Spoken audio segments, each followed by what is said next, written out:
Muhammad accept our invitation to teach us about what's going on in the Muslim world and how to take care of our kids. And of course, also a lot of brother and sister text me and spoke with me, and some have actually some points I'm going to discuss with Brother Muhammad today. But in Sunnahfollowers always have a beautiful things in the Saturday aspect. The reason we speak about how to have a strong home and a strong nation. If you are strong home, we have a strong nation. We have a strong nation. And that's why any problem, dispute, husband, wife, son, daughter, community, I mentioned many, many times, the Quran is the solution. The Sunnah of Rasulullah is the solution. So we have to be united, especially now. Especially now, the two corrupted president, two corrupted people against us. The Biden, Trump, and Kamala. It's worse. Oh, should not speak. Oh. Okay. Anyway, brother and sister, the question number one, Brother Muhammad. Barakallah fiik. A lot of kids have addicted to the phone, addicted to the TV, and addicted to the smoking marijuana. And a lot of people actually text me about marijuana. This is smoking. I don't know. I don't know, cigarette or marijuana, whatever. And baby. I have no idea about this kind of thing. And also the TV. And believe it or not, in our city here, kids, they with the phone, just to take the phone from the child, they hit the mom. And not only that, she's in prison. Not the son, not the son. Yeah, it's becoming very very scary out there to be a parent. Right, it's very scary to be a parent right now, and I always think, thank Allah for me having my kids a little bit younger, so I was able to grow up with them and teach them certain things. But now these days, the addiction is real, right? Addiction is very real, and it's not just drugs that we're talking about. I know my specialty, throughout my years of working, have been with addiction with drugs, alcohol, marijuana. Even now, till now, if you look it up online, you see what is the most addicted drug right now around the world, and people would think marijuana. Yes. Okay, and it's not. It's actually alcohol and cigarettes, and I think number 3 is marijuana. Then comes the hardcore, the pills, the drugs, the heroin, the fentanyls, all that kind of stuff. And if you start to notice, also, there's been a lot of science and a lot of research done on it with the phones, with the internet, with the video games, all that kind of stuff. The addiction process of that is the same, if not a little bit even more hardcore, to becoming addicted to drugs. Yeah. The same brain waves, the same endorphins, the same chemicals start to actually work the same way as if you're doing drugs when you're on your phone. Because you're addicted to it. You're getting happy, you're watching a clip, you're watching a video. The same thing when you're smoking marijuana, when you're doing a vape, you're making yourself calm, you're making yourself happy, or you're making yourself excited. Depending on what you're watching, really impacts what's going on in your head, right? Your emotions, your feelings. And so the video games that they actually start to push on our kids in the Roblox world and all that kind of stuff, they have no real limitations to what they can build on these platforms, which is these apps that these kids are playing. Because the people, I've seen all the time when you go out to a restaurant where you see a kid getting, just the mom and dad just giving him a tablet saying, just, here, play. Yes. Play. Leave me alone. Let me eat my dinner. The majority of the parents do that. And if you look at the games they're playing, parents don't watch what their kids are playing. Oh. And so if you look at the games, there was a game years ago called Rage, and I think it's still out there on Roblox. And these games that these people build, because there's no real,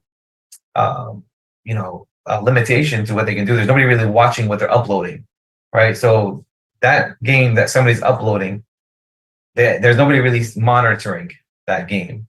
So when you have a game from PlayStation or a game from Nintendo or a game from these, you have people that say, "Hey, you can't do that on this game," or "You can't do that," or "We have to rate it a certain rating. So hey, this is for teenagers, this is for kids." So they have to rate it. But on these games, on these platforms, there's no rating. So a little kid can play a game that a 35-year-old guy did just to see what these kids' reactions are. What can I get out of these kids? Let me try the color red, because red is excitable, right? So if I flash red lights, it becomes exciting. If I flash blue lights, it might calm the kid down because blue is for calming. Really? So there's a lot of different schematics when it comes to making these games, and especially with marketing. Any type of advertising. If you ever go to the mall and you see the signs for sale signs at the stores, what color are they? Normally they're red. I'm kind of blind, by the way. Oh, I'm kind of I'm blind. asking the wrong person. That's embarrassing, but I'm kind of blind. yeah, put you on the spot with that. But normally they're red colors, they're bright colors are the ones that they want to put for sale. Or they have a black sale. So they have black signs on there with big white writing on it to get your attention. So it's all type of like a marketing scheme, marketing scam. And what they'll do is like they'll try to do the same thing with the video games. How can we get these kids addicted to playing this game? Because you have to remember, the more people that play the game and the longer they play the game, the more money that person is making off that person's gameplay. But what is the solution? So the solution is Sunnahfollowers and all over line. We need a solution because it's a serious problem. Yeah. A lot of people calling and calling. Me myself, I have no idea. I'm not sure. Tell me halal, haram. I did answer. Brother Muhammad, inshallah, give me answer. So it's not an easy solution because we can't keep our kids away from it, right? No matter how much we try to keep our kids away from the internet, they're gonna go to school and they're gonna have friends around them that watch the internet, and so they're gonna be like, "Oh, I feel left out because I haven't been able to see what these guys are talking about," or something to that effect. And so that comes back to again building that strength within that kid. At a young age, we have to build that strength of not caring what people think or what people say. We're only supposed to care about what other things, what Allah says, and what we're supposed to kind of follow that deen more closely than we're following the people, right? So that's how you kind of get it started at a young age. But now we're talking about kids who are 9, 10, 12, 14, 15. And you've got kids that develop this habit because you've given them the tablet to shut them up while you're eating at the restaurant. You've given them the tablet when you want to talk on the phone with your friends. Yeah, you're trying to cook dinner, just play on the tablet. Instead of saying, "Hey, while I'm cooking dinner, let's come help me." Instead of saying, "Hey, while I'm vacuuming the floor, hey, do me a favor, you vacuum real quick, well, I'm gonna do this real quick." If you kind of do these little 1-2 things, change it up little by little, because at that age now, 11, 12, 13, and older, you can't just take it away. It's something that you got to do on a slowly, like I was gonna say, shui, like like on a little by little basis, right? It's like any addiction, right? Let's talk about marijuana, right? If you take somebody who's been smoking marijuana for 5 years and say, "Yeah, no more smoking, you're done," because this is what I used to do in my job. You were smoking weed for 5 years, you got to stop now. No more smoking weed. So it's very hard for somebody who's been smoking that long to stop immediately, cold turkey. So we'll always say it's okay to slip up once in a while, but after 3 months, there's no more slipping up. So we give them a little bit of a break while they're with us. Okay, you messed up, don't do it again. But that's it, no more. It's called a relapse, right? People have relapses. People relapse all the time off of alcohol, off of marijuana, off of cocaine, off of medications. Relapse, exactly. Explain to us exactly how do relapse. It's the relapsing is like you're trying to stop something that you've been doing for years. It's a habit. It's hard to break a habit. I think we talked about breaking a habit before. Right? Yeah, it takes a couple months to break a habit. But solution. So the solution is like I'm saying, little by little, you take the time that they've had on the tablet, on the phones, on their video games, and you substitute something else in there. To add. So instead of saying to them, we're going to go out to eat, here's your tablet, it's let's find a place to eat that we can kind of keep them busy at the same time. Color in the coloring book or do something different. For the babies. For the older kids, it's, hey, listen, instead of playing your video game today, can you come with me to the grocery store to grab some stuff? I need your help carrying something. And I need your help to lift up the watermelon. I need your help to carry the bags. I need your help. I need your help. Right? When you phrase things in a different way, I like right? that. It's not saying color.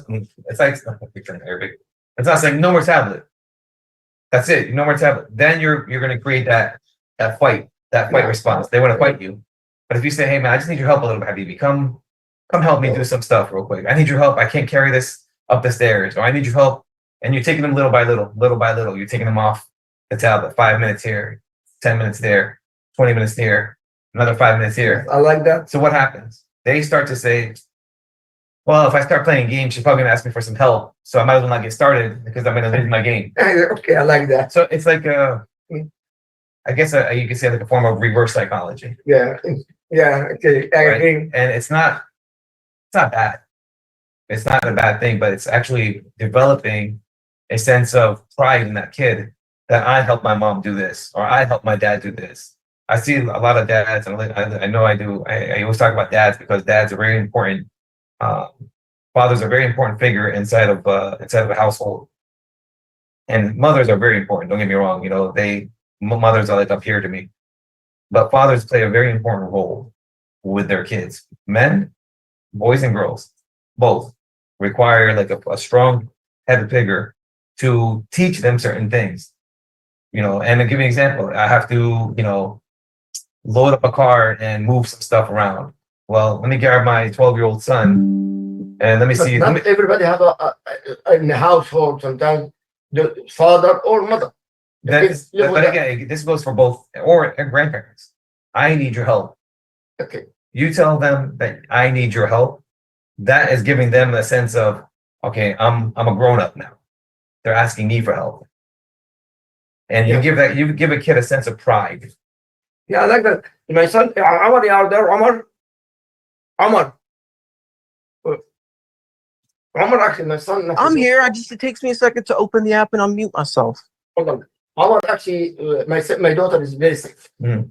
And Omar, he's the one cooking for Azda, take care of Azda. Yeah, I'm her personal maid.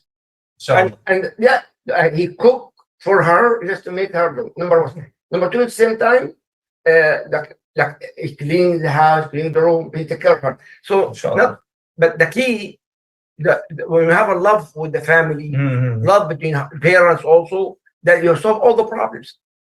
You know, my son actually 23 years old. Yep.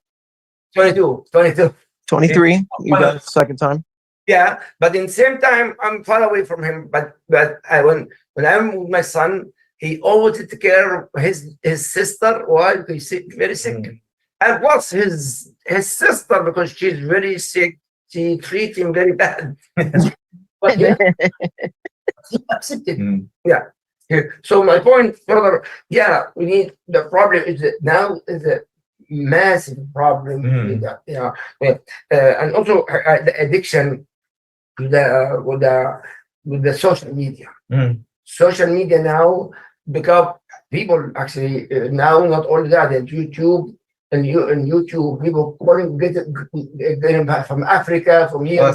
So if I had all these people in front of me who we're talking to right now on this online, if I asked a question and I ask people to raise your hand if you sleep when you're sleeping and you have your phone like this on your pillow, and how many times has the phone dropped on your face because you're laying down and he slips up and he drops on your face? This is very important. So please speak about this. So when I ask this question when I'm at a church or a masjid or a school, I ask that question a lot, and everybody starts to laugh because it's happened to everybody. Because the first thing you do when you wake up in the morning is what? Check your messages. Whoa. And the last thing you do before you go to bed is what? Check social media. We're scrolling through TikTok. We're scrolling through. Not everybody. YouTube, or not everybody, but the majority of the people, they do that, and it's it's the fear of missing out. I don't want to miss out on anything. Oh my God, that's addiction. That's the addiction. Yes, Addiction is addiction. They have an abbreviation, FMO, or fear of missing out. FOMO, right? That's what they call it, fear of missing out. And we're so scared to go to work the next day or go to school the next day, and somebody's talking about something that we don't know about. Wow. Because we missed it. Because we decided to go to bed on time. And that's like, for us, that's an anxiety for people. For a lot of people, I don't want to miss anything that's happening around the world. So advice, that's very important, brother and sister, Sunnahfollowers are all over the world and watching us.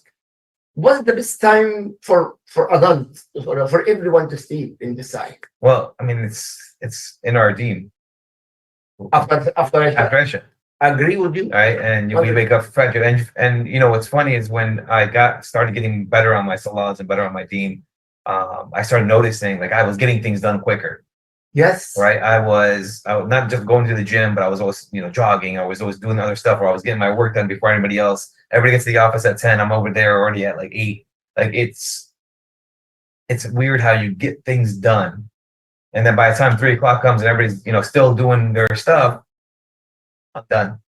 SubhanAllah. And so if you really want to understand the power of the social media, I always tell people, like, they laugh when I tell them about the phone falling on your face at night because you're living, they laugh. But then how ridiculous does that sound when that happens to you? Right. And so a lot of people, it gets in their head that like, I have to stop. Right. The mature people, they'll say, well, that does sound stupid. It sounds really dumb. I'm getting hit in the head with my phone.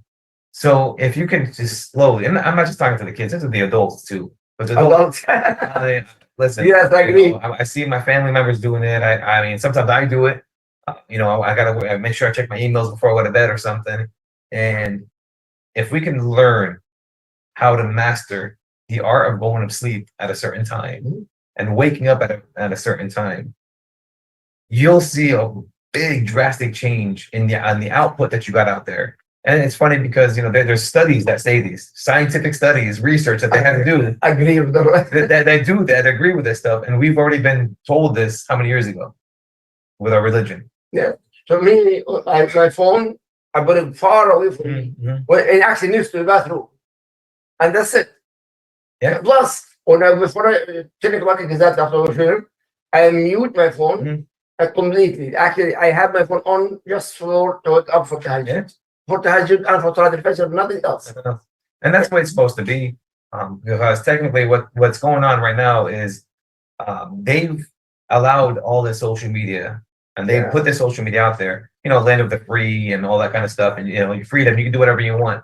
But they don't realize, and what they're doing, what they realize, but what we don't realize, the people on top realize, is that the more time they spend, they, meaning our kids, adults, on social media, the less time they're going to be spending on their deen, on their religion, on their closeness to Allah. Ya Allah. Like it's weird and it's scary and it's very, evil what they do and how they do things, because they know these kids and these adults, they're following people on social media that don't really do them anything positive.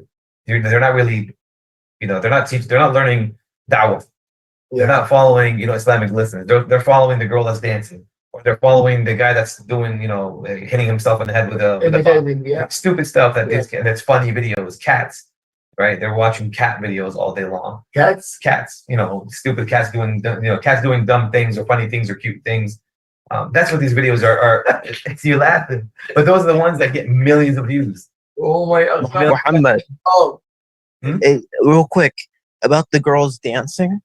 You get called gay now if let's say someone's looking at your phone with you on Instagram and you don't have women dancing and like bikini pics, you get called gay. It's hilarious. Hold on, let's continue. It's very important, brother Muhammad. What about the vaping? The same thing. I mean, Vaping. the vaping is all it is. It's not. What is this? There's a sickness because some people don't know it's healthy. Some people don't. No. And not all that. The vaping from the dog to give him vaping. Well, because they're legalizing marijuana, right? The oils and they're making it medicinal. And they're saying, if you have anxiety, take this. If you have headaches, you take this. If you have marijuana, it's becoming medicinal now. And we're fighting. I think it's on our ballot for the state of Florida this year to vote yes if you want marijuana to become legal. And so what I've always told, so what I've always told people is that if you really need something that's going to help you lessen your anxiety or make you have a good time. Because if you look at the media and social media and the movies that they watch, the majority of the time that they're watching a movie, there's always an alcohol scene. Right? Or there's always, I don't care if you're watching a doctor, like a ER show, you're watching a or police show like SWAT, or there's all these SCVUs and all these different shows on that are so exciting. Cops arresting somebody or the lawyer who beat the case. If they win the case, they go to the bar and they drink alcohol. They're so happy they have to celebrate, right? And that's what they kind of In the advertise movies. in the movies. But the reality, And so we see that, we're watching that, so we think, oh, so if I'm doing something good, or if I'm, my son graduated, I should go drink, alcohol. But now in the movies also, if somebody dies or something bad happens, what do? They go to a bar and they drink because they're sad and depressed. So now, and tattoos. or Tattoos. so what they do is, now the kids that are watching this, the adults that are watching this, they think, okay, so if I'm having a good time, I have to drink alcohol. If I'm having a bad time, I got to drink alcohol. So Oh my! alcohol is based on, and it's a multi-billion-dollar industry, alcohol, marijuana. And so when, these people put these things on the ballot to make marijuana medicinal, make marijuana legal, they think it's going to be, oh, it's finally, I get to, smoke weed. But I've talked and I've worked with lots of people who smoke marijuana for years, not 5 or 6 years, 10, 20 years. These adults, older guys. And they will tell me, Muhammad, I will not touch the stuff that they're putting out right now. I've smoked beer. They tell me I've smoked marijuana for years, but the stuff that they're making now, he's like, that's not marijuana. I mean, the marijuana will help the people. True. And so I mean, Mentally, not mentally, physically, it's helping the people. it depends on the person, right? Every person is different. I can't tell you that, somebody can go online and say, I use marijuana, it helps me sleep. That's cool. I get it. It helps you sleep. But why do you need marijuana to help you sleep? What's wrong with you? Let's go find the deeper cause of why you need. I like this here. Yeah. Because sometimes it's, like if I can't sleep, it's probably because I ate too late. Right? I ate too late and I can't sleep if I eat after a certain time. So I stop my eating after 5 o'clock. That's it. No more food. That way I'm digested and I can go to sleep and sleep with a nice deep sleep. I solved my problem my own way. But some people actually like me, for example. And before Gaza was going on in Gaza right now, my daughter. Now it's my Gaza and my daughter barely to sleep. How to fix this? So you want some weed? Astaghfirullah, no way. By the way, brother and sister, very important. When Allah Azza wa Jalla gave me shifa, I used to have all kinds of drugs. Yeah. All kinds of drugs before in myself. And alhamdulillah, I decide not to take it anymore. Because yes, it's suffering too much pain. Yes. And so it's funny you say that, because I know a lot of Muslims who get addicted to the pain medications, the pills. Yes. Right. And years before we caught doctors who were just prescribing Percocets and all these medications to anybody and everybody because they get money for it. And they didn't care the repercussions of the people who start taking it because they were getting paid. Yeah. Because here again, in this country or in our society, in the Western society, we value money more than we value life. Makes sense. Right. Yeah. So when you can see that, we can see that. We watch it. We've seen it on TV right now happening. We'll give hundreds of thousands of millions of dollars of missiles. We don't care what's going on with them. Go kill whatever you want to go do what you're going to do. We'll pay a guy who shoots a basketball on a rim millions of dollars, but we make the doctors over here pay for their education to become a doctor. Yes. So when you think of the backwardsness of it, you would think in your society, you would want everybody educated and smart to bring your society up.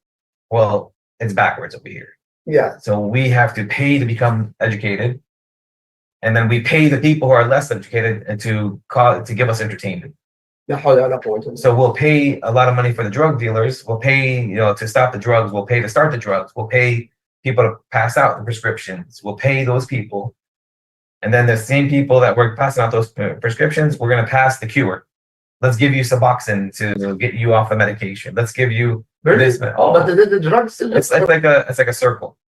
But what is the solution? So the solution is, again, this is very important. We need the solution for this kind of problem.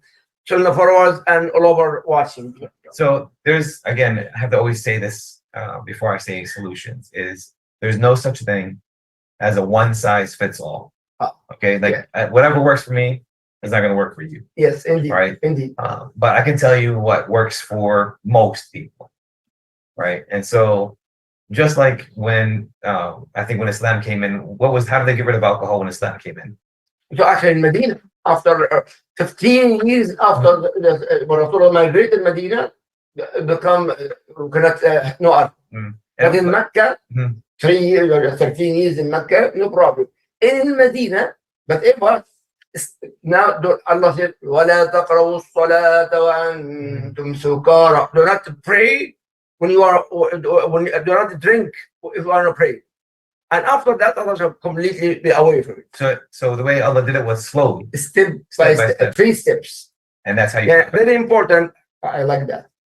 Yes, when Allah the liquor in Mecca was no problem. Even in Medina, few years in Medina after, when Allah when Rasulullah established fiqh, halal and haram, but in the beginning, no praying. And 3 stages, and then after Allah subhanahu wa ta'ala be away, haram, great sin, to have the liquor and usually and more. And so that was how many years ago? Like almost 18 years. 18 years. And so 1800 years. No, we are now 1446. Okay. Yeah, but from Mecca 13 years, in Medina Rasulullah 18 years, so almost from total around 15, 18 years to make it haram. To make it haram. So Allah knew that it takes time. Takes time to break it. And this is something that we're just learning now, statistically research. And so again, when people ask me like, why are you so in love with your religion? Like, why are you so close to, why do you talk about Islam so much? And I tell them, because Islam had the answers before you guys have the answers. Before we have the answers. So when you see all this proof that like Allah already did this years ago, and now we're finally understanding that in order for us to break these habits of our kids, you can't just take it away from them. It's little by little, slowly but surely, and step by step, you'll get those kids back. You can get those kids back, but you cannot do it all at the same time. Yes. If you take things away from these kids, you're gonna create anger, frustration, yes, anxiety. This is the second question. Yeah. Anger. So when you do that, you're gonna create a anger zone. These kids are they're gonna see red. They're gonna go nuts. They're gonna go crazy. Yes, the second question about the anger. Yeah. Brother, extreme anger. Yeah, they will. They will get extremely angry, because think about it from an addiction perspective, from drugs and alcohol. When I tell somebody for the first time, you can't drink alcohol and marijuana, or you can't smoke marijuana, or you can't take any more pills, or you can't do any more cocaine, what do you think happens within the first week or two? Their anxiety, they're going through withdrawal symptoms, they're angry at me, they're yelling at me, oh, you're such a jerk, you're a mean, you're all you law enforcement people, you guys are this, you guys are that. And they get mad. And then after the second week, the third week, the fourth week, you start to see the slow decline of that anger. They start to get back on track. Their mindset starts to clear up. And then after 6 months, they say, oh my God, Mr. Muhammad, I'm so sorry I was like that with you. I cannot believe I was like this with you, man.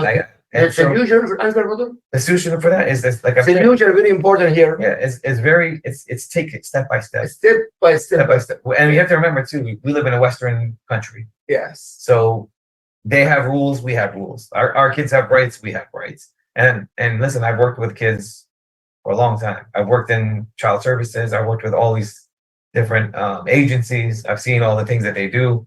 And the way we raise our kids is different than the way they want us to raise our kids. Okay, so we have to remember that we have to play by their rules, but we can't forget our rules. All right, so when I tell you step by step, take things away from those kids, you're going to avoid all that anger, all that frustration. If you're saying you're always stuck on this game, come get off the internet, come here and do, because listen, I'm human too, and I do that sometimes too. And I'm telling myself this before I tell anybody else out there. It has to be step by step. Yeah. And if you don't, you're going to create so much animosity in that house that you're not going to know what to do. And all that stuff, though, you have to remember, is temporary. It's withdrawal symptoms.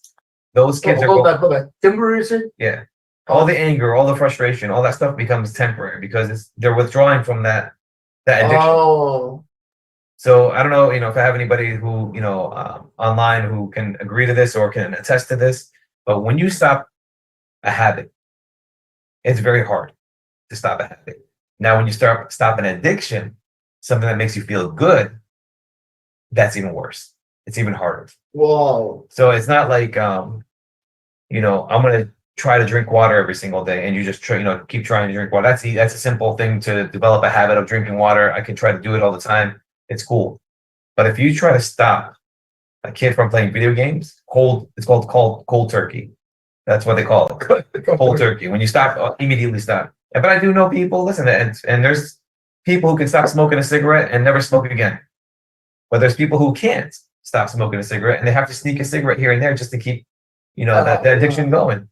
But there's people out there that have this strong willpower to say, you know what?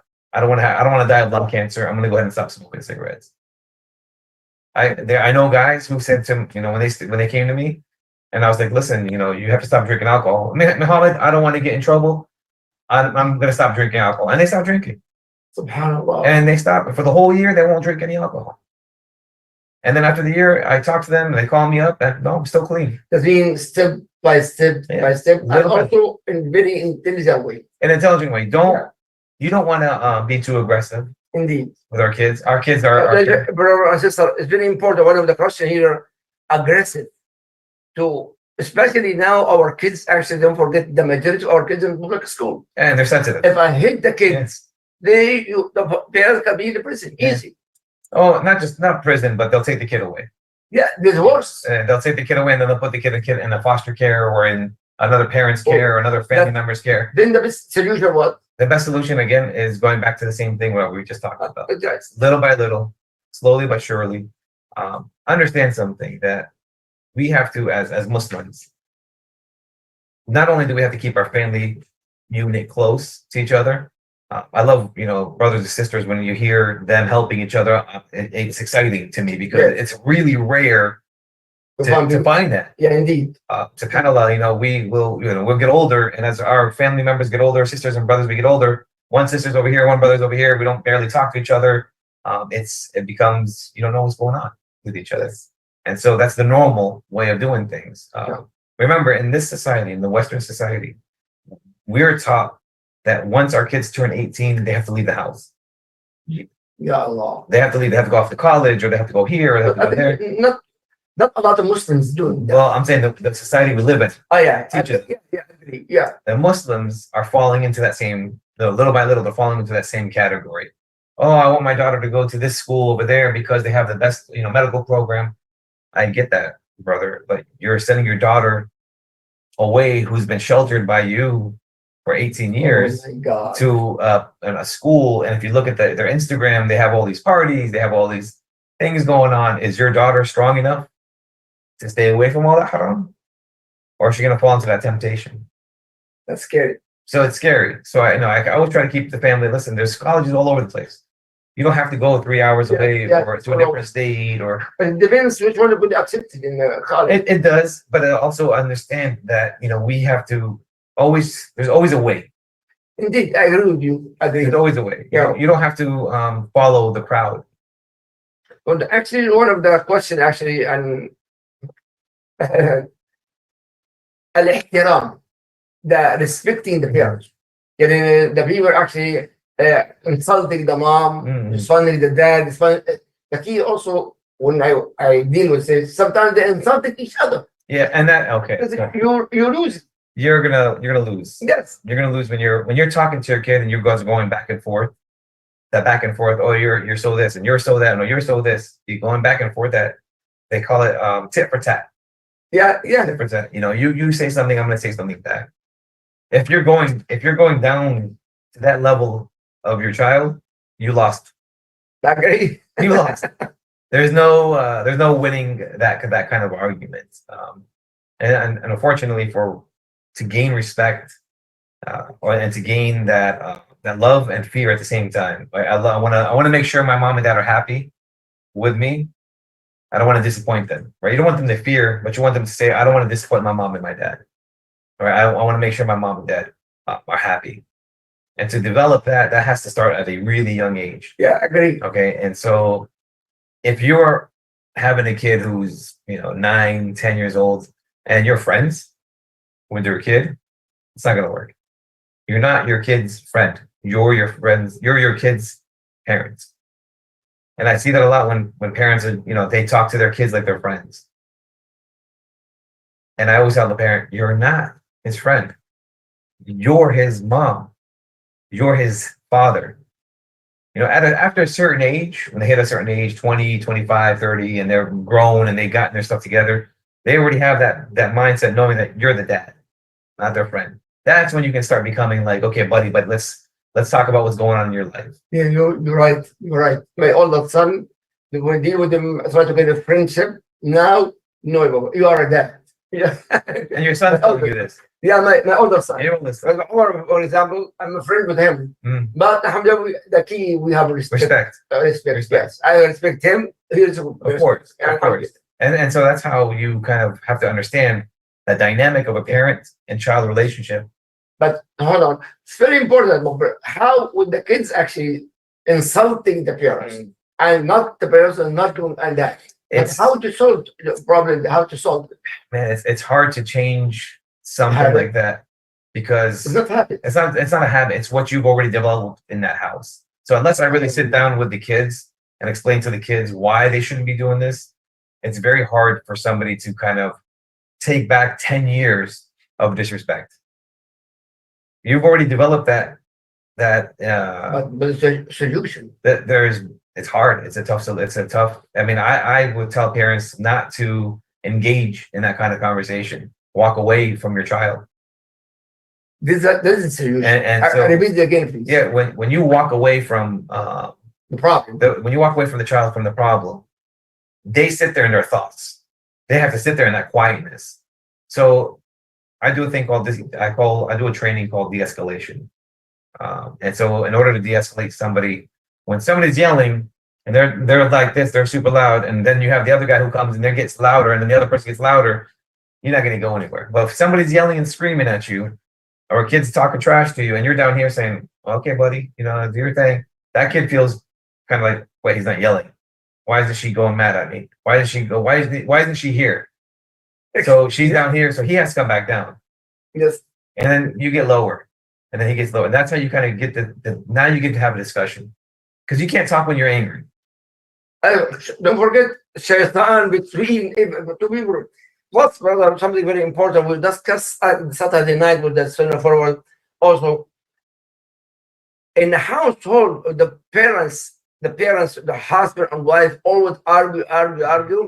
The kids are magnetic.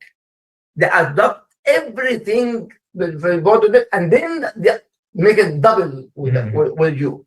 So very, very, very important. The more if the husband got angry, to be angry, you lose it. You lose that battle. But you be quiet, okay, and the opposite. Sometimes the woman. No, but the key to have a solution, the most important is to be quiet when there's a fire there. Be a water and there's a fire. This is my solution. Well, it's because I talk to couples who have kids, and I explain to them. They always ask me that the kid's always yelling, or the kid's always doing this, the kid's always doing that. I said, well, what are you doing in front of your kid? What is the kid watching you guys? Yes, this is very important. All right, and so we learn by observation. Right? We watch, we learn, and we mimic. Agree 100%. Yeah. And so one of the things that kids have, there's a big thing that kids have that really grown-ups, I think we lose it after a certain age. It's like it's called emotional intelligence, right? And understanding how people are feeling, right? And I know I have a niece that does this. I have a couple of cousins. I know family members that have that understanding of feeling what you're feeling, right? So if you're angry, and even if you're quiet, that kid can feel like something's wrong with dad. Yes. He's feeling a little tense. And also when parents are having arguments, I always tell them, when the kids are sleeping, that's your time to discuss the issues. So if you're angry at each other as mom and a dad, or as a husband and wife, as whatever, I would say don't talk to each other when you're mad. Yeah, I love that. Go out for a walk. You go into your room, or give yourselves a nice Breathe. breather, Yeah. and then pray two istiharas or pray two salat. You know, it's like I have to make yourself. Yes, I You agree know, with you. okay, just do something, calm it down, and then the shaitan's like, okay, they're not mad anymore. الوضوء, by the way, wudu, cold wudu, cold water wudu, will be more calm. Yeah. And 2 rak'ah, the Prophet Muhammad said, yes.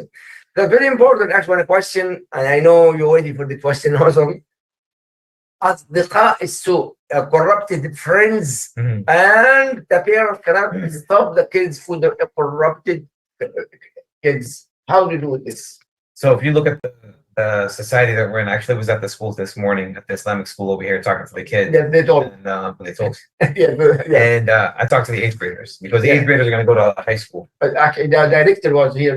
Oh, okay. So Yeah. we were at the high school. I mean, I talked to the 8th graders about what they're going to see in high school because I see this stuff. Yeah. And I go to these schools and I listen and I learn and I tell these kids, you're going to see some kids in that school that are not like the kids that you have here. They're going to be kids that are so messy because they're coming from broken homes. They're coming from You're right. Yeah. Broken home. broken homes, and the majority, if you look at who's committing crimes, who's most of the addicts to drugs, all this, they're usually coming from broken homes. The majority of them, and I always tell them, like, you have to remember, we're not them. Even if we do have a divorced mom and dad, because we do, it's sad to say, but Muslims are divorcing a lot more than normal. And so we do have kids that are coming from broken homes as well, us Muslims, stuff like that. I wish, we didn't go through this stuff, but we're going through it. So what I explain to the parents is once those kids get into that public school system, you gotta be attached to those kids. Hey, how was school today? And you have to ask, Yes. you have to ask these open-ended questions, not the closed-ended one. How you feeling today? Good. That's the answer you're gonna get from a kid. Yes. Good. Did you go to the bathroom today? Yes. Did you go to science class today? Yes. Those are the questions you're getting. If you ask those questions, you're gonna get one-word answers back. You gotta ask those open-ended questions. What did you do in school today? What did you do in math? What did you guys learn? We learned fractions and we learned this. Okay, now you're having a discussion. Oh, I hate fractions. Can you help me with fractions? Can you teach me how to do it? What did you learn in fractions? Maybe you can teach me because I don't know what I'm doing in fractions. So it's that open-ended conversation. What did you learn in English? I like that. And so when you have that open-ended discussion, you're giving that kid like a sense of purpose, like a sense of Purpose, yeah. like a sense of, oh, I'm having a conversation with somebody. Oh, Yeah. what did you do in recess today? What did you do in the cafeteria? What did your friends say anything, that I should know about? Like, what did you guys talk about in the cafeteria with your friends? And that's when you have to start having those little questions, little tips. What you eat also in the cafeteria. Yeah. Well, did you eat all your lunch? Did you have something from the cafeteria? I packed you a lunch, but did you also eat from the cafeteria? And what did you eat? Little things like that will get the kids to start talking. And once, in a nice gentle way. and of course, yeah, you're not going to be aggressive. Yeah. We don't, See, yeah. And you you be like, I know they have corruption kids, but you be closer to him than we are bigger than him. yeah, and we can't say we're better than them, but we have to say we're not them. One day. Yeah. Exactly. So what I tell the guys is everybody's going, when all these kids are going left, we have to go right. Right? As Muslims, we don't go left with everybody else. We go right. We go right, the right path. We go the right way. We do everything right. So everybody's going this way. They're doing drugs. They're hanging out with their friends. They're partying. They're doing whatever they want to do. They want to do all this haram and they want to do everything. They're going left. We go right. So in the gathering land, the books are going to be in our hands and the other people in left hand. Yeah. Our record, my dear brother and sister, are going to be in the right hand. Yes. In right hand. I know at that time I didn't know how to do it goes back so quick. I know. Try. Okay. But I stopped here because I know Sunnahfollowers and question and answer which to do. Please forgive me. I'm not all the question, but inshallah, I promise next week. Sure. Now question and answer, inshallah, Rabbil Alameen. I will keep it here, the questions, and for question and answer. Eat, drink.